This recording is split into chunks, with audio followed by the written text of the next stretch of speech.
மக்களே, ஆந்திரா, கேரளா, கர்நாடகா அப்படின்னு 3 மாநிலங்களுக்கும் சிறப்பான ஒரு சம்பவத்தை பண்ணிவிட்டார் நம்மளுடைய தமிழ்நாட்டுடைய முதலமைச்சர் ஜோசப் விஜய். இதுவரைக்கும் எந்த ஒரு முதலமைச்சருமே செய்ய துணியாத ஒரு விஷயத்த தைரியமாக தில்லாக செஞ்சு முடிச்சிருக்காரு.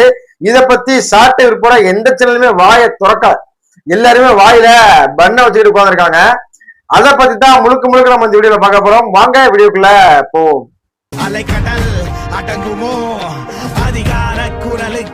மக்களே, அந்தந்த மாநிலங்களினுடைய வளம் அவங்களுக்கு தான். கர்நாடகாவில வந்து தண்ணி கேட்கறதுக்கு, நம்மளுடைய உரிமையை கேட்கறதுக்கு ஏன்னா எவ்வளவு தண்ணி காட்டுறாங்க அப்படிங்கிறது நம்ம எல்லாருக்குமே தெரியும். ஏன்னா அது மாதிரி கேரளாவில அவங்களுடைய கனிம வளங்களை, மலைகளையோ காடுகளையோ அழிப்பதற்கு, கனிமங்களை வெட்டி எடுப்பதற்கு தடை. ஏன்னா அவங்க சொந்த இசு கூட வெட்டக்கூடாது, கனிமங்களை எடுக்கக்கூடாது, அது வந்து மிகப்பெரிய திருட்டு அப்படின்ட்டு கேரள அரசே தடை பண்ணி வச்சிருக்கு.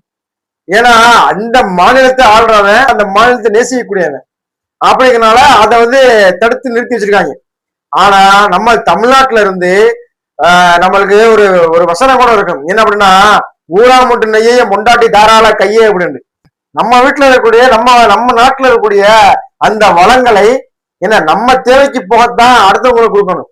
ஆனா நம்மளுக்கே இங்க தட்டுப்பாடா இருக்கு, நம்மளுக்கே இங்க விலைவாசி உயர்வா இருக்கு. ஆனா வெளி மாநிலங்களுக்கு அதிக விலைக்கு ஏன்னா நம்மளுடைய கனிமங்களை என்ன கொள்ளையடிச்சு கொண்டு போய் வித்துக்கிட்டு இருக்காங்க. இது மாதிரியான விஷயங்களுக்கு தான் தற்காலிகமாக 3 மாதங்களுக்கு என மலையை, ஜல்லியை, கற்களை, என கட்டுமான பொருட்கள், எந்த கட்டுமான பொருட்களும் வெளி மாநிலங்களுக்கு ஏற்றுமதி செய்ய இயலாது, ஏற்றுமதி செய்ய தடை. ஏன்னா எங்களுக்கு அரசு கட்டணமாக இருக்கட்டும், தனியார் கட்டணமாக இருக்கட்டும், ஒரு வீடு கட்டுறதாக இருக்கட்டும், ஏன்னா எல்லாத்துக்குமே ரொம்ப தட்டுப்பாடா இருக்கு. ஒரு 1 BHK வீடு கட்டுறதுக்கு 15 லட்சம் ரூபாய்க்கு மேல ஆகுது. அந்த மாதிரி தமிழ்நாட்டுல கட்டுமான துறையில ஏன்னா தலைவிரிச்சு ஆடிக்கிட்டு இருக்கு விலைவாசி.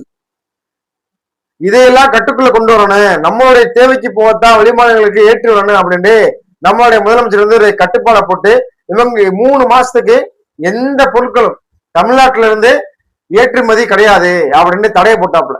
இது மிகப்பெரிய ஒரு நடுக்கத்தையும் பீதியையும் உண்டாக்கிருச்சு வெளி மாநிலங்களுக்கு.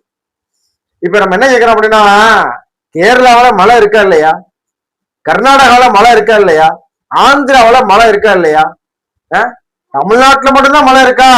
தமிழ்நாட்டு நீங்க ரோடு போடுறதுக்கும், நீங்க கட்டடம் கட்டுறதுக்கும், நீங்க சொகுசாக வாழ்வதற்கும் ஏன்னா தமிழ்நாட்டுல இருக்கக்கூடிய ஏன்னா தமிழ்நாட்டினுடைய மலைகளை, கனிம வளங்களை, கற்களை தோண்டி தோண்டி எடுத்துக்கிட்டு போய் வெளி மாநிலங்கள்ல விற்பனை பண்றீங்க.